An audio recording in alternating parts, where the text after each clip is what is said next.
Good afternoon, everyone, and welcome to our latest Legal Cheek virtual student event in partnership with BPP University Law School. I'm Sophie Dillon, writer and researcher here at Legal Cheek, and I'm delighted to introduce this afternoon's session, which is the latest in a series of virtual events that we're running in partnership with BPP, exploring everything to do with the SQE. In previous sessions, we've spoken about the SQE itself, and you can find the recordings of these sessions on our website. Also, we've recently curated a list of the most frequently asked questions from students attending these events, with answers written by BPP's SQE experts. This can be found on our new SQE FAQs page, and my colleague will post a link to this page in the chat in just a moment. In today's session, we'll be delving into SQE myths and half-truths, because given the complexity of the SQE, it's vitally important for students to have the correct information.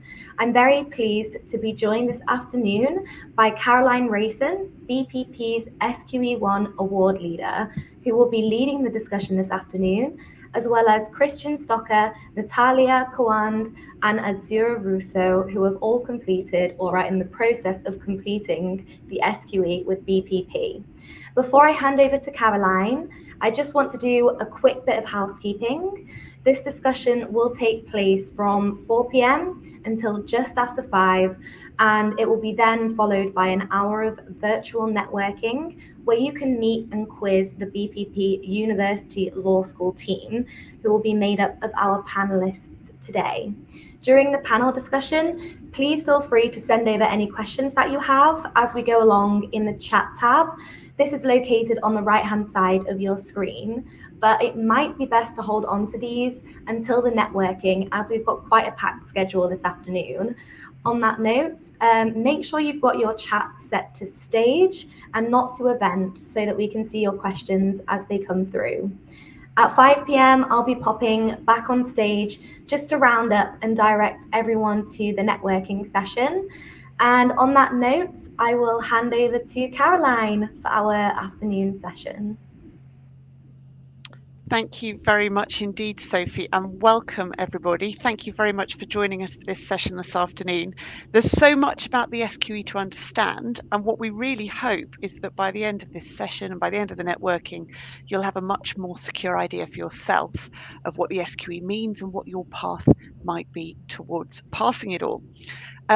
So my name is Caroline Rayson, as Sophie very kindly said. I run the SQE1 programmes at BPP. My background is as a city solicitor, so I was at Ashurst and Osborne Clarke, so they're names you might know, and I've been with BPP for about 11 years, teaching their students going on to becoming solicitors. I've been involved with the SQE for about 2.5 years at BPP, so there's been an awful lot that we have learned in that time, and I really hope that I'll be able to give you a bit of help in understanding a lot of the things to know before we finish. I'm going to ask each of the panelists just to introduce themselves very briefly, and if each of you wouldn't mind just telling me who you are, what your academic background is, and where you are on your SQE journey, that would be fantastic. Christian, do you mind if I start with you? Yeah, sure. So I'm Christian. I did an LLB law, graduated at Leeds, and I've just finished the SQE1. And I'm a future trainee solicitor at Walker Morris in Leeds. Great, thank you, Christian. So you have literally just started your SQE2 studies, haven't you then? Yes, yeah, I have. Brilliant. And of course, for all of our panelists today, they're waiting for SQE1 results in the middle of March. So we all wish them the very best of luck with that. Azura, would you mind just giving us a little bit of an explanation of what your background is? Yes, so I also studied law at Royal Holloway, and I also sat SQE1 in January and currently preparing for SQE2. Fabulous, thank you, Azura. And then Natalia. Yeah, hi. So I'm Natalia. I also did a law degree, but in the French system. And so I ended up doing a conversion course in common law at BPP last year. And right now I'm on the SQE LLM course. Just finished SQE 1. Fingers crossed. And that's it. Fingers crossed. Thank you, Natalia. Brilliant. So that is your panel. Between us, we have quite a lot of knowledge about SQE1 in particular, but we'll be talking about both SQE1 and 2 as we go. So, introduction. I think we might have done the introduction already, actually. I will talk briefly about what the SQE is. And I think a lot of the people on this call might have quite a good idea of what the SQE is, but I think it bears repeating because it's different from what we had before. It's quite a complex regime. And then we'll go into the myths and half-truths. Now, we have some things that people ask us about regularly, but we also have some questions that people have submitted for this session. So we will be going through some of those. If we don't answer a particular question that you had, as Sophie said, please do save them and we will talk about them either at the end of this session or in the networking a bit later. So, in order to become a solicitor in the SQE route, there are sort of 4 things you need to pull together. So you need to have a degree or the equivalent of a degree, but most people in this situation, it will be a degree that they're bringing forward. You need to pass both SQE1 and SQE2, so the second and the third elements of the slide there, the second and third bubbles. You must pass SQE1, as these guys have just sat, before you can register yourself for and take SQE2. I'll talk about what SQE1 and SQE2 are in a second.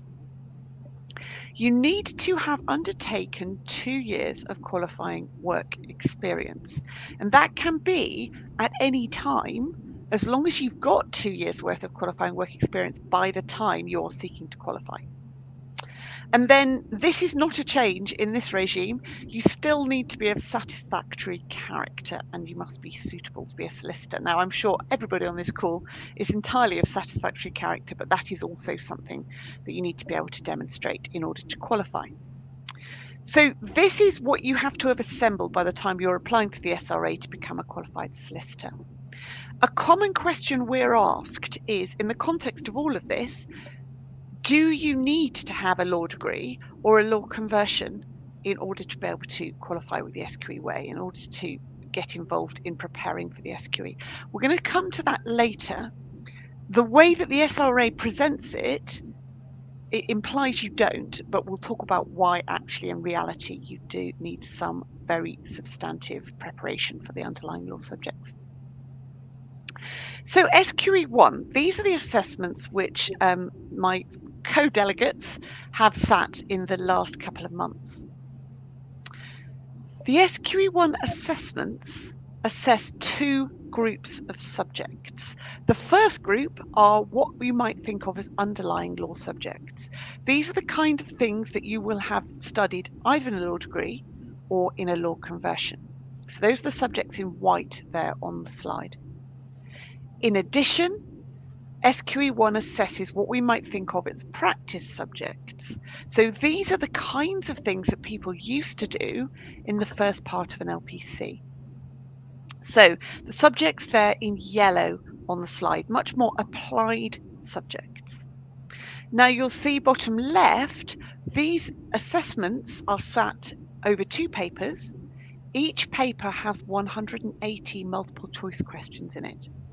They're sat in test centres, they're Pearson VUE test centres, and you undertake 180 questions over about 5 hours for each paper, and they are completely closed book assessments. Okay. You might want to ask my colleagues what it was like to sit those, but I think we won't talk about that now. We'll wait for the questions for that. So that's SQE1. So once you've passed SQE1, you've passed each paper, you move on to SQE2.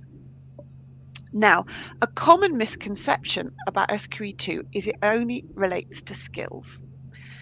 Very important for you to understand that when you come to do SQE2, you will still be assessed on the knowledge you had for SQE1. Because if you look in the middle at the top of the slide there, it talks about the 50-50 split between knowledge in terms of marks and skills in terms of marks. So the skills you'll be doing are a mixture of oral skills there on the left of the slide and written skills there on the right of the slide. These, to a large extent, are similar to what people used to do on the LPC. Really important thing to understand, SQE2 skills are assessed at day one of qualification, whereas on the LPC, it was just for a day one trainee. So you're at a higher level for SQE2 than you would have needed to be in previous regimes. What they do in SQE2 is to give you 16 tasks, all different sort of small assessments effectively, which assess the different skills in different legal contexts. All of your marks are pulled together and you will then be given a mark for your SQE2. The oral skills are assessed face-to-face, the written skills are assessed online. Okay, so that's what the SQE regime involves. I've talked in a couple of slides ago about the different things you need to be able to assembling. To get to be qualified, SQE1 and SQE2 are the two key things there. So let's look at some of these myths and half-truths. So first of all, there is a perception the SQE1 is relatively easy because really it's only a few multiple choice questions. So how bad can that be? I'm going to open this to my colleagues to let us know whether that's fair or whether actually it's a bit harder than that. Let's go to Christian first. Any thoughts on whether just a few MCQs is really not that bad after all? Yeah, a lot. Well, I slightly thought that before I sat it because I've been told how difficult it was, and I definitely thought that, hey, it's only some MCQs, can't be too bad. But the problem is it's best possible choice answers. So you're sometimes faced with a lot of questions where technically there'll be a couple of answers that are correct. You've got to use your interpretation and just your knowledge of the law to fully understand and then answer the best question that you're given. And I think also the problem with that is sometimes you would read a question, you think you'd got a good foundational base and knowledge, and then you'd read some of the answers and go, oh, it so easily could be this to maybe trip me up, or there's maybe some linguistic tricks in there, like differences between may and must. So yeah, I definitely say that's a misconception because in some senses it's easier because obviously you're prompted with answers on the screen, but then in many cases it just makes it so much more difficult. But yeah, I definitely say that's a misconception. Okay, thank you very much, Christian. The type of questions they ask you in the SQE are single best answer, which is what Christian was just explaining there. And as he said, what it means is you're being asked to select the option which is the best advice for your client, but there may be more than one, as Christian was saying, that could be right. So that's you really need to have a deep understanding of the material to be able to answer those questions. Azura, is there anything you want to add to that?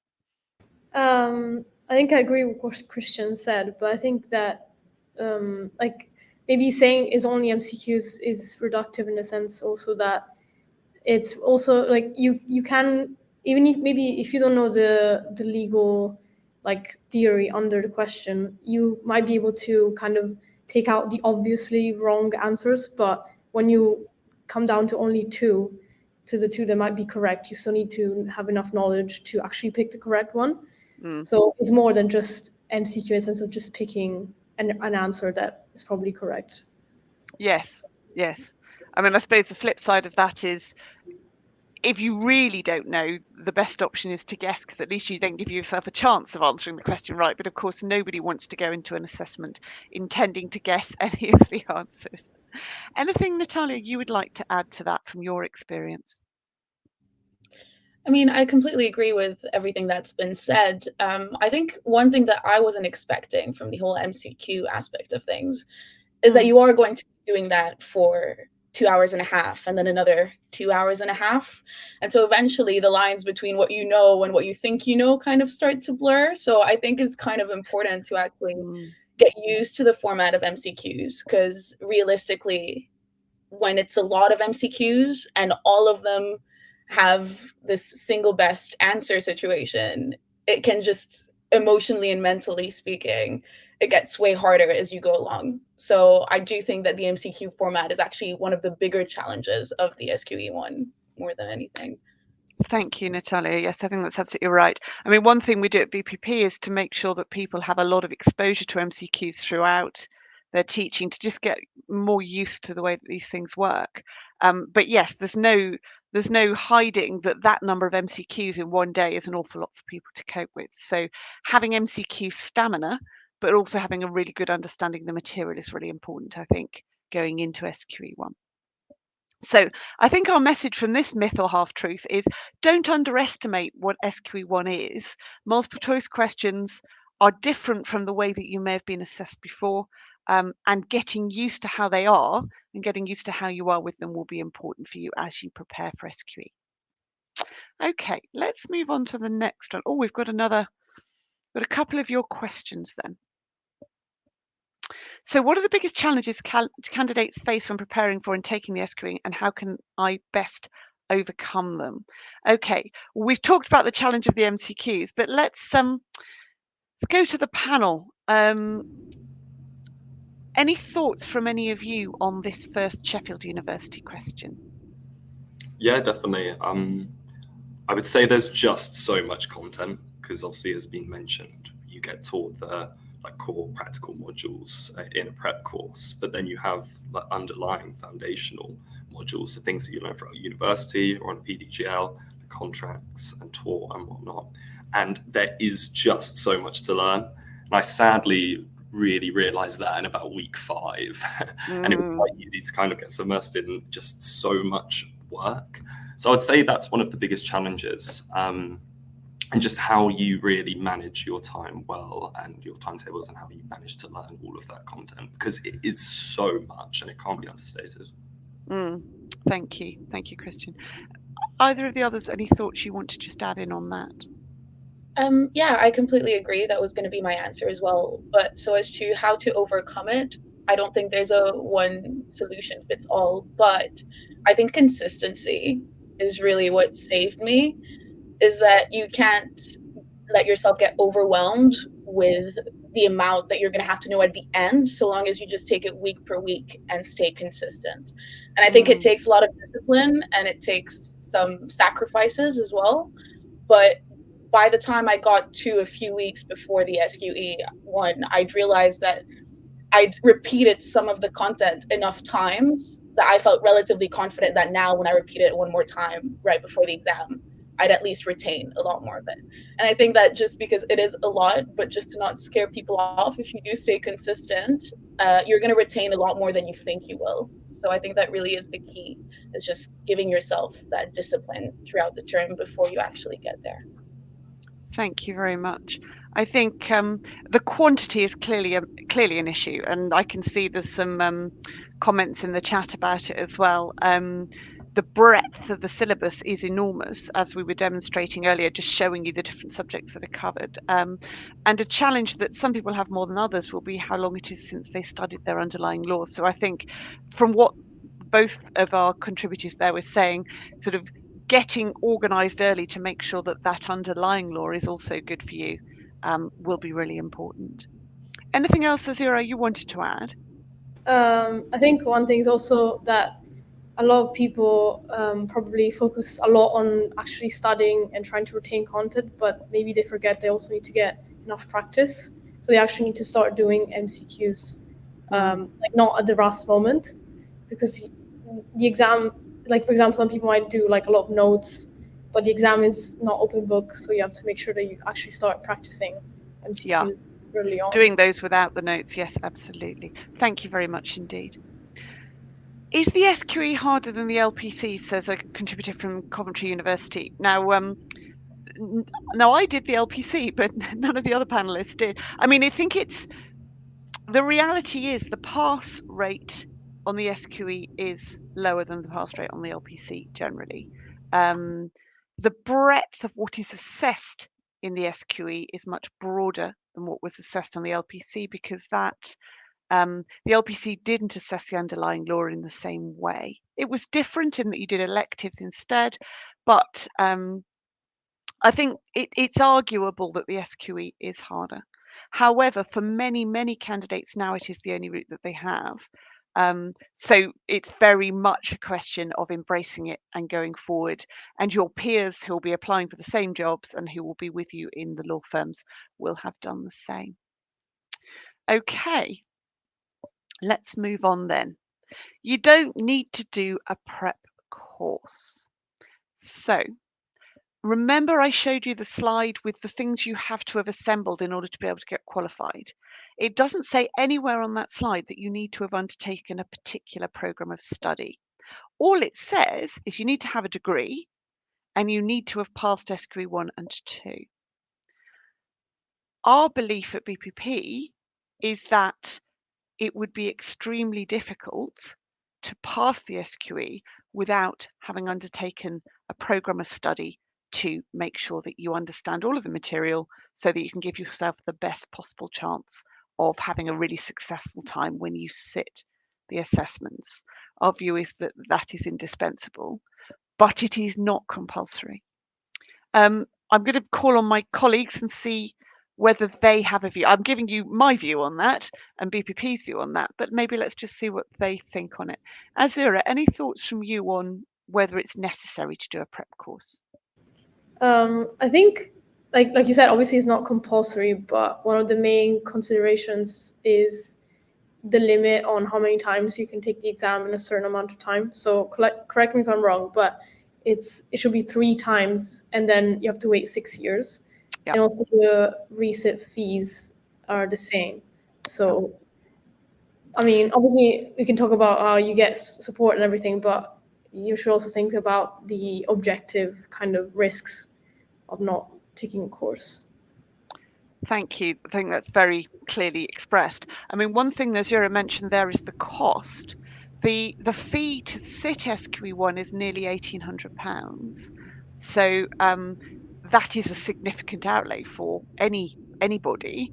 If you need to resit, you pay that again, or you pay half of that if you only need to resit one paper. So that alone is a really good encouragement, I would suggest, to make sure that you do it once and do it properly, that you prepare yourself as well as you can and you manage to pass it first time for all of the reasons, including financial. Either of the other two contributors, any thoughts you would add on that? Yeah, I guess, well, it's quite hard to say, but I know throughout the course of my study, I found it difficult enough to realize that it would be, for me anyway, so difficult without a prep course. I thought the way that BPP taught the practical modules was very good. You start off, you have your prepare tasks, you learn all of the information, but then you apply it through apply tasks. So things like writing emails, drafting things, which kind of help you put that surface knowledge into practice to retain knowledge. You have collaborate tasks, which you have with other people in the university, which is really helpful because being able to do the course with people around me and talk about aspects of it was really important. But I can't speak to the practicalities of not doing a prep course. Obviously, I did one, but it was very, very helpful, I hope. Yes. Oh, that's the caveat we've got across the board, Christian. Don't worry. We've all got our fingers crossed for you.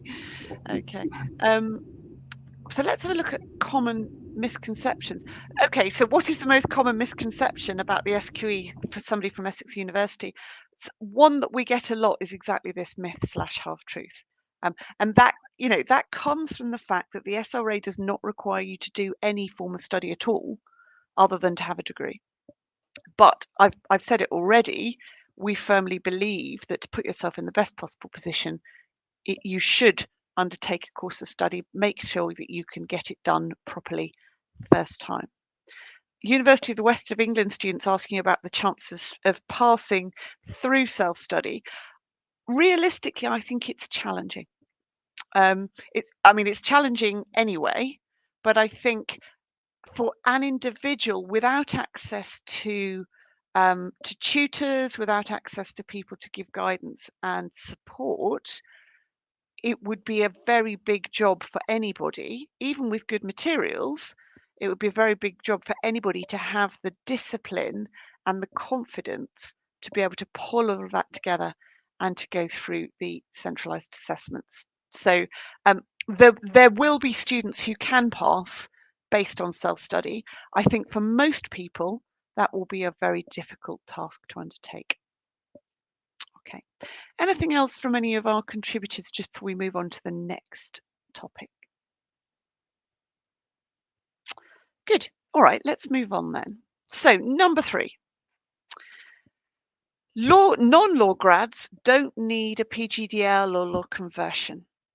Okay, I'm going to go to Natalia and just ask her for her views on this, because Natalia, although she is a law graduate, is a French law graduate, so had to start from scratch effectively when it came to studying to be an English solicitor. Yeah, absolutely. So coming from a law degree, even though it was in French law, I kind of approached. So the reason I had to do a conversion course was because it was recommended by my sponsor firm. And in the beginning, I was kind of like, oh, this is probably going to be relatively easy. I've done 3 years of this. Naturally, just doing it all again in 8 months should be okay.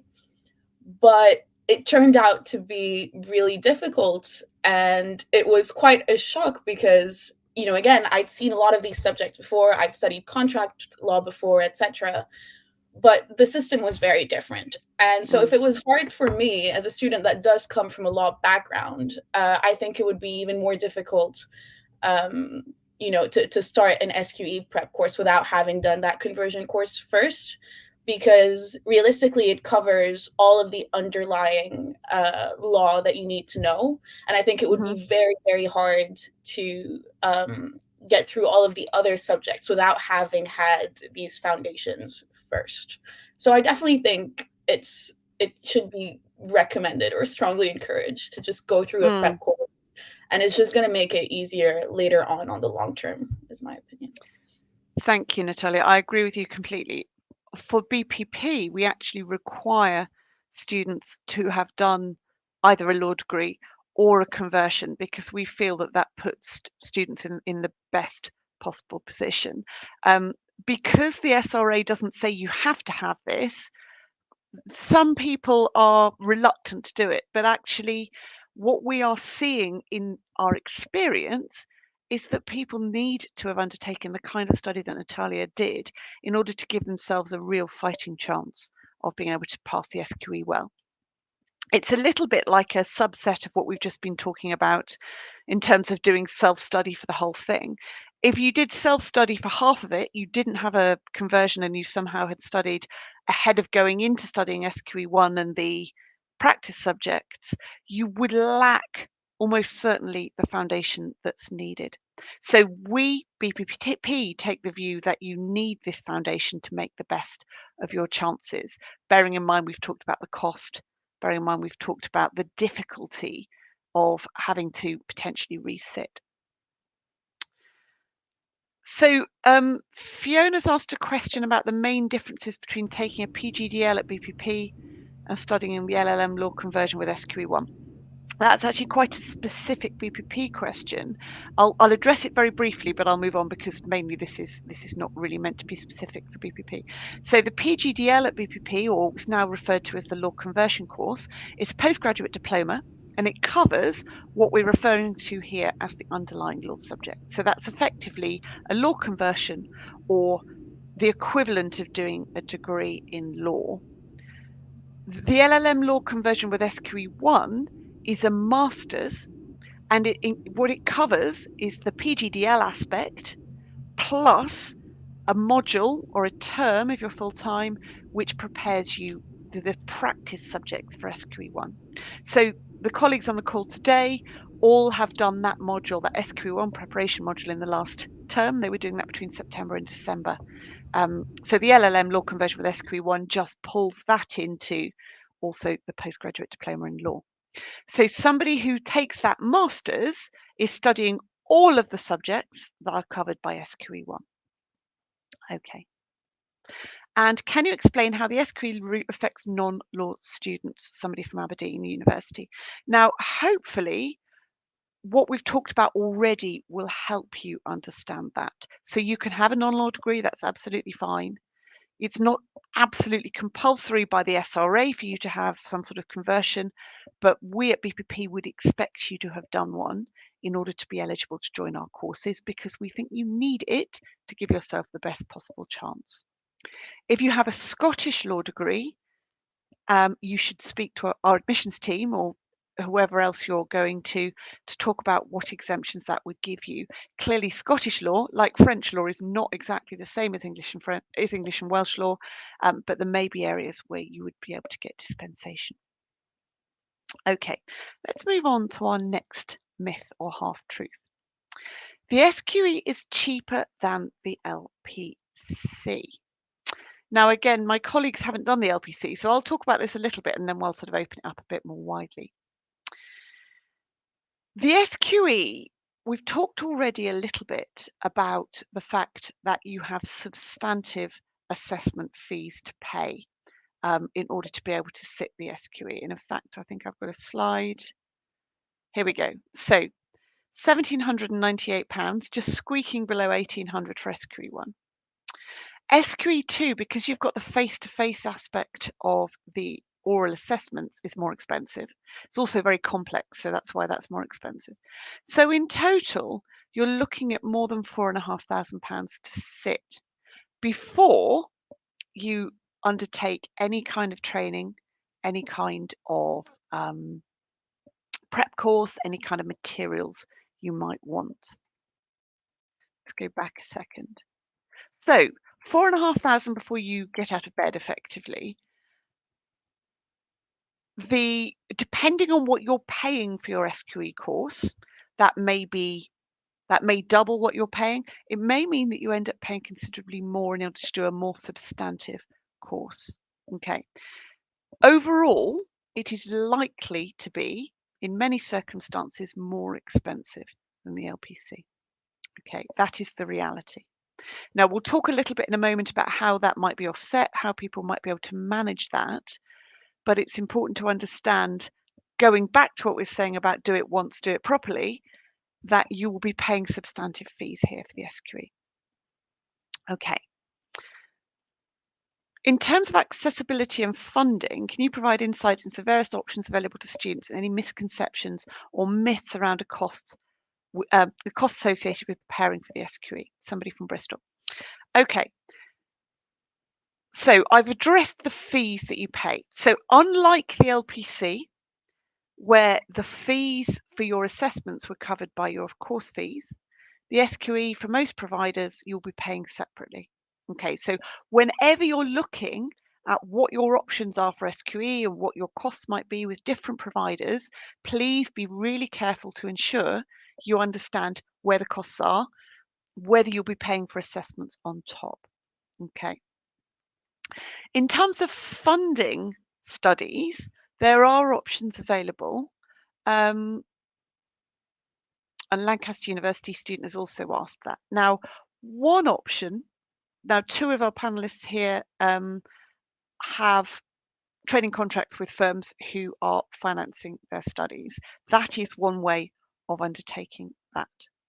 Another way which a lot of people will pursue, and anybody can do it, whatever they're doing, if they undertake a course of study which entails a master's, and it's their first master's and they are domestic students, they will be able to access master's government funding of a bit more than £12,000. And many of our students do that in order to make undertaking the master's version much more affordable for them. BPP also has a number of bursaries and that sort of thing, scholarships we call them in fact, which range between £2,000 and full fees.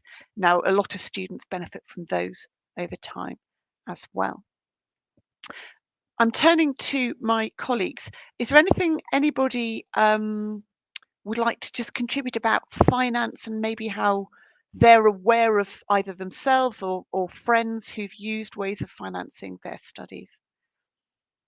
I'll speak on this a little bit. So I have a scholarship from, I guess, a collaboration between BPP and my undergraduate university. Obviously, cannot say that it's available for every university in the UK, but I think it's worth checking. And also, I think the scholarships change every year, so always check whether there's something that might apply to you. So, for example, if you got a first class, or there's a career commitment scholarship, I'm pretty sure. There's a variety, like you said, that can range. So I think it's worth checking even before you're considering applying. Mm-hmm. Just so when you apply, you can also look at those essentially. Thank you, Azura. Yes. So BPP and other providers do provide scholarships, and you may well find that that's a useful way for you to be able to offset some of the costs of your studies. Good. All right, let's move on. Talked about the fees. So number 5. QWE is just like an LPC training contract. Well, I can say immediately that that is not true. One of the very important innovations of this new regime is that QWE is massively more flexible than the old training contracts used to be. Now, QWE, if you are sponsored by a law firm, QWE may look quite like a training contract under the old way, in that it will be 2 years, and it may well involve you moving between departments in your firm. And that's partly, dare I say it, I can say this because I was a solicitor for a long time. Solicitors are quite sort of small c conservative about things. They don't like changing things too much. So for law firms, that 4-seat model that many law firms do over 2 years, they like it. And it served them well. They like their trainees to have a range of different opportunities to learn. So depending what you do, it may be just like a training contract. But equally, it may be very different from that.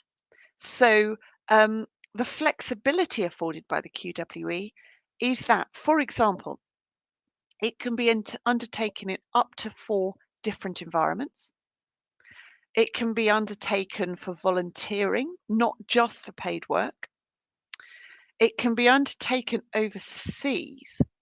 Now, the most important thing to umbrella over all of that, wherever you're undertaking your QWE, you must have it signed off by somebody who is an England and Wales qualified solicitor.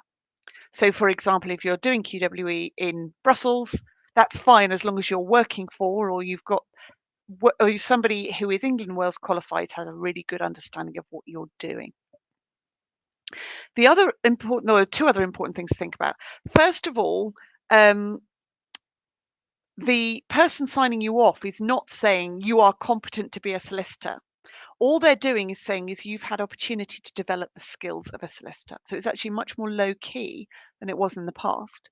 And the flip side of that is the firm, again, is not signing you off as being suitable to qualify. They're just giving you that exposure to the opportunity to grow and learn as a solicitor. The thing that proves that you're suitable to qualify is that you are going to the SRA with showing all the things I showed you on that slide earlier, that you've got a degree, that you've passed SQE 1 and 2, that you've done 2 years of QWE, and that you are of suitable character. So the answer is yes, it can be like a training contract, but in many ways it's often different. Now, I think the second one here is a red herring because we've had that question before, but let's look at the left-hand one. How do you think that will change the traditional training contract model? So I've talked a bit about that already, the fact that there is a flexibility. So, for example, firms could have you for 2 years, but put you in a single department. That's completely allowed, and that's something that they might choose to do. Clearly, my colleagues here today are not in this position, but we have a lot of students now who are going through to qualification via a solicitor apprenticeship. That's obviously a very different way of learning, particularly if they're doing a day release apprenticeship. But they will be qualifying through the SQE route in just the same way, in that they will have to show exactly the same things, and at the end they will need to be able to show those 4 things across the slide.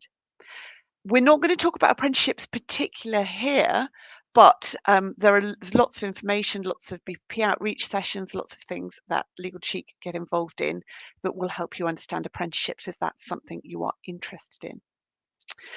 Any of my colleagues on this call now got any other things they want to input, maybe either from their own experience of what their QWE is or will be, or friends that they've got that the audience might find interesting?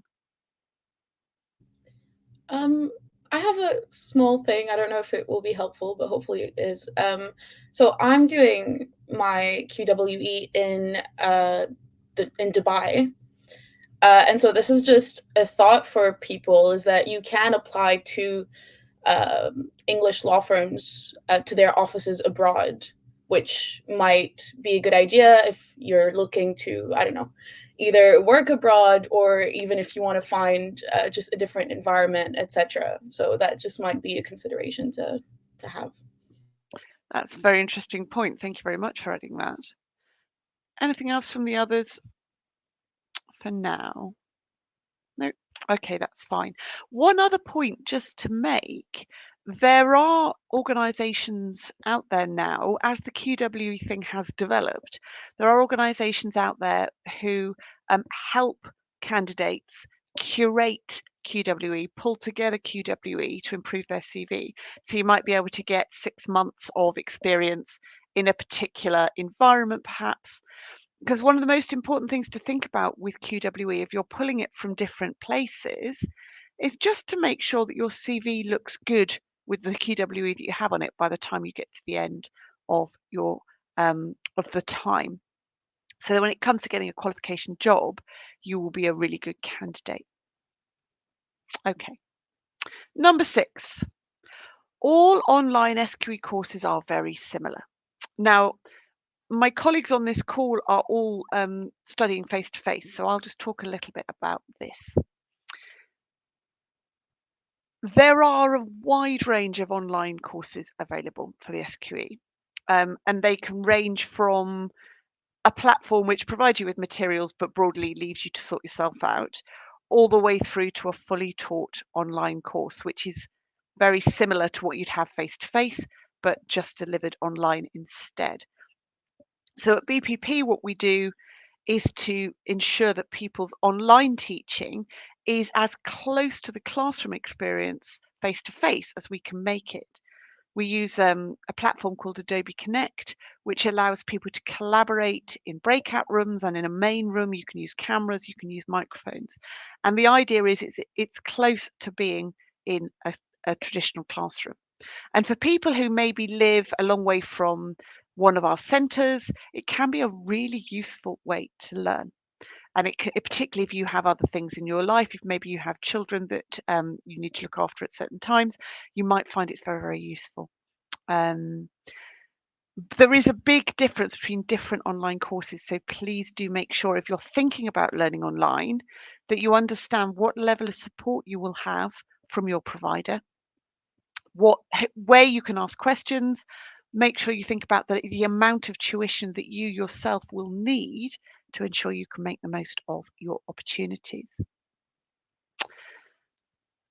And then number 7, there's not much to choose between the pass rate of different providers. Now, this is tricky for people looking at studying the SQE because many providers don't give their data. This is partly difficult for the providers because the SRA does not tell the providers how their candidates have done, unless they're apprentices. That's the one exception there. So it's up to the providers then to go to their students and say, please, can you tell us how you did? Let us know what mark you had so we can run the data.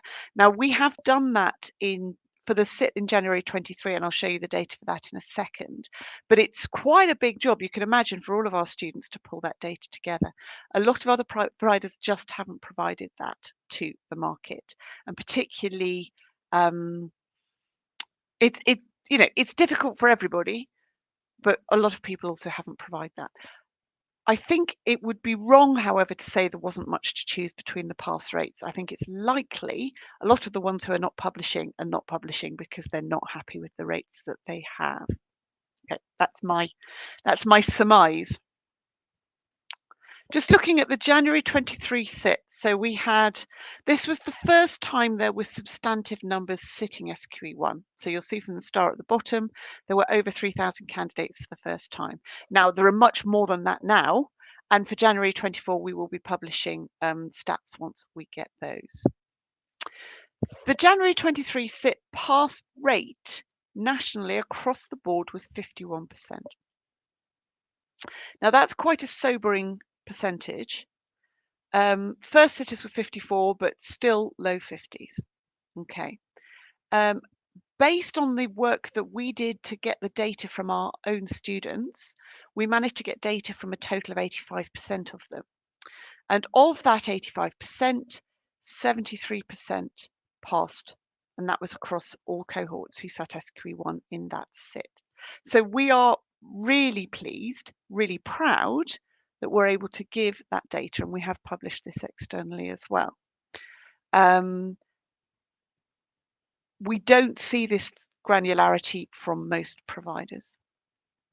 The other thing to say, we're pleased to say, is that 65% of the students in that sample were in the top 2 quintiles for the SQE1 for that sit. Now, what is a quintile, you will ask me? And it's a worthy question. You might have heard of quartiles. You may have heard of quintiles yourself before, if you're a statistician, possibly. Quintiles are basically slices of results, and all of the results from SQE1 are put into slices of 20% of the cohort. So when you're given your result, you're also told which slice, which quintile out of the 5 you fall into. So I think it's likely in due course on your CV, you will be putting what your mark was and what quintile you sat in, because I think people will be interested in knowing that.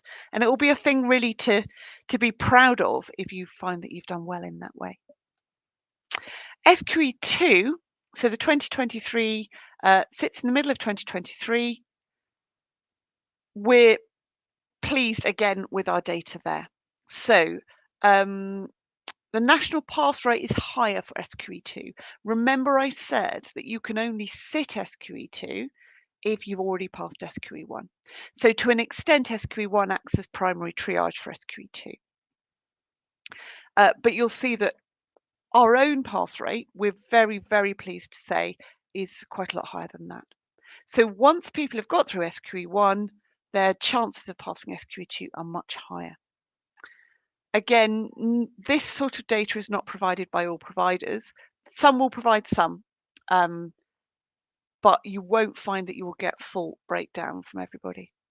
The SRA has talked about giving information on different providers' performance, but they're not going to do that yet because we still need to get a little bit more mature with this regime. So I'm afraid in terms of availability of information, there's not a huge amount for all providers at the moment. Okay, that takes me to the thank you, any questions slide. So I'm going to just bear with me a second. Good. So I can see that my colleagues have been answering some of the questions in the chat already. I'm going to stop sharing so that I can pull you onto my main screen. There we go. Now I'm going to actually open to my student colleagues and just say, are there any key questions there that you think you would be able to give a good answer to, that you'd be happy to answer? Yeah, sorry, I've been answering a few. That's brilliant. Thank you, Christian. Anything you can do to help the audience would be fantastic.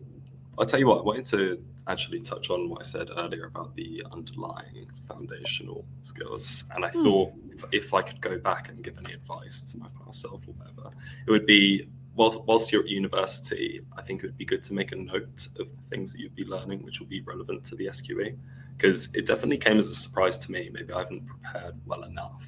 But I think if I would have known what the stages were in the future, for example, the SQE, what it contains, whilst I was at university.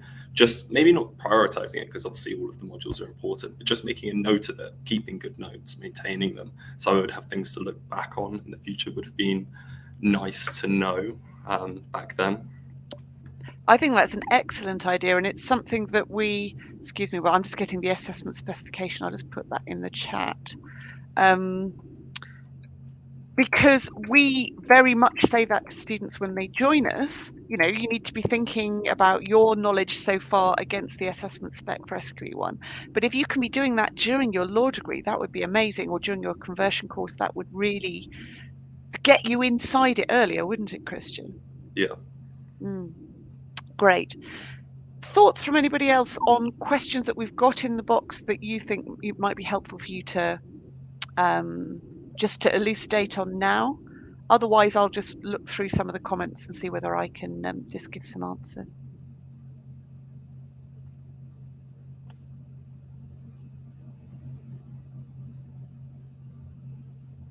Okay, I'm just looking through the comments. Thank you, everybody, for telling us where you're joining from. It's quite a mixture, so that's fantastic. Subi Shah's asking, is it true that LPC graduates are being asked to sit the SQE anyway? Now, that is partly to do with where, hang on, there are two factors there. If you've got an LPC already, you may want to qualify the SQE route using the transitional provision. Now, some people can do that for a short time. So if you've got an LPC and maybe you can't get a training contract, you can use the transitional provisions and sit SQE2, do QWE, and use that as a way to become qualified. Now, that's quite a tough route because you won't have done SQE1 to have got all that knowledge under control, but it is an option that's available to LPC candidates. The other thing I would say is where people have done an LPC and maybe they then get a training contract with a law firm, some law firms are saying, well, all the rest of our candidates are doing SQE. So although you've already got an LPC, we want you to do it too. Okay, but that would be a local arrangement between you and the firm. That's not anything that the SRA would be requiring you to do. Okay, I'm just going to wander down through these. If any of my colleagues want to just interject, please do just put your hand up and I will let you in. Yeah. I saw a question. We kind of talked about it already, but as a non-law final year undergraduate, should I go for the LLM law conversion with SQE1 or the law conversion course master's? I do want to repeat again, I do think the law conversion course is the best thing to do, unless you're really short on time and you want to get through the whole process a bit more quickly. But the law conversion course will cover all of the underlying law subjects, and that will give you really good foundation to then go on to prepare for the SQE. And I just think that would make it easier, intellectually, emotionally, just the whole package. But then, yeah, I'm sure there are other reasons why you could do the LLM law conversion as a start. I just think it would be easier to start with a law conversion course. Yeah, thank you very much, Natalia. I wonder whether that person is asking about the two different masters that BPP offers, actually, which is either you do the law conversion and you do a professional project to make it to a master's, or you do the law conversion and you do SQE1 preparation to make it to a master's. I mean, I think both of those routes are good. If you're happy, if you want to do a professional project as part of your master's, that's fine. But equally, it would be just as good if you wanted to get moving faster to get to do the LLM, which has the SQE1 attached at the end. So Sohini is asking about what comes under the scope of QWE. Now, that is very QWE, qualifying work experience, is very much something that belongs to the SRA. It's their regime. So all we can do is advise based on our understanding of it. And our careers team, for example, at BPP are well experienced now at helping people to obtain QWE. They understand the regime pretty well. But if you want an absolute decision, for example, on whether something will count as QWE, you'd need to talk to the SRA. So I put a link in the chat just now with a link to the SQE1 specification, but actually that is a link that's sort of an embedded link, if you like. It's a detailed link to the SRA's SQE homepage, which I'm also going to just put in the chat. That is a brilliant source of everything SQE, because that is the source of truth that I use in my day-to-day job. It's the source of truth that my colleagues on this call will be using to understand the regime. So that's where you should be getting into the habit of looking as well. Okay, good. So Eve's asking about sort of the nature of those SQE1 questions. Are they simply questions and answers, or are they focused towards applying law to scenarios? Would one of you mind just answering that one? Christian, you've unmuted. I'm hoping that means you're hoping to chat. I'll answer that one. Yeah, so the thing that makes it quite tricky as well is that they don't flow topic per topic. So they're a complete random mix. So you're doing so many different scenarios in your head. But one of the things you have to do straight away is identify what the law is. For example, is this a contract question? Is this a tort question? Is this a property question? And then think as hard as you can for about a minute and a half by reading the scenario and thinking, what is the relevant test that I need to apply? And as it has been mentioned, usually this gets you down to about 2, which are then both like usually correct answers that you have to decide between and answer. So yeah, it's definitely an application of law in that sense, because they are looking for one of the answers. Yeah. Yeah, good. Thank you. Thank you. I mean, there's a couple of questions about any trap questions or anything that trip you up. I mean, I think they won't be drafted deliberately to trip you up, but they will definitely give you the opportunity to make a mistake if you don't read it carefully. I mean, part of the skill, I would say, disagree if you disagree, is, and this is a brilliant skill for a lawyer, is to be able to read forensically and swiftly and work out what the facts are quickly, so that you can then apply it carefully and hopefully get it right first time. I must say that is a really important skill for a lawyer anyway. So it's in that sense, it's a good way to assess this. I agree, and I think that goes back to what Azura was saying earlier as to how important it is to practice, because it's not going to be enough to know the law. You need to really get used to that format and to just identify things quickly. And you're going to learn a lot from any mistakes you do while you practice. And I think that's actually what helped me a lot, like right before the exam as well, was doing as many practice exams as I could, because then you remember where you went wrong, and then you'll avoid making that mistake again during the exam. I mean, hopefully. Yeah.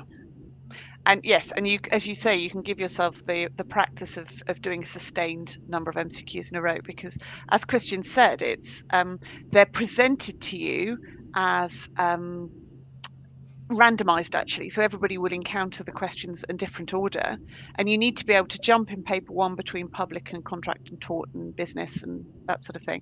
So that's why your really deep understanding of the subject and its application is really important. Now, Oliver's asked a question about sample questions. Now, it's not true to say the SRI have not published any questions. They've not published any past papers, that's true. But they have published, I think we're up to about 130 questions now that they've provided, 135 possibly. But we had 90 for a long time, and another chunk have been provided in the last couple of months. So all of those, again, are available on the SRA's SQE website, which I just put a link to. And realistically, all providers have worked their understanding out of how the SRA is going to assess using those questions, because that is the information that we have. Also, of course, the narrative explanation the SRA has provided about how they will be assessing. So, for example, you don't need to cite cases or need to remember cases. You just need to know the principles, for example.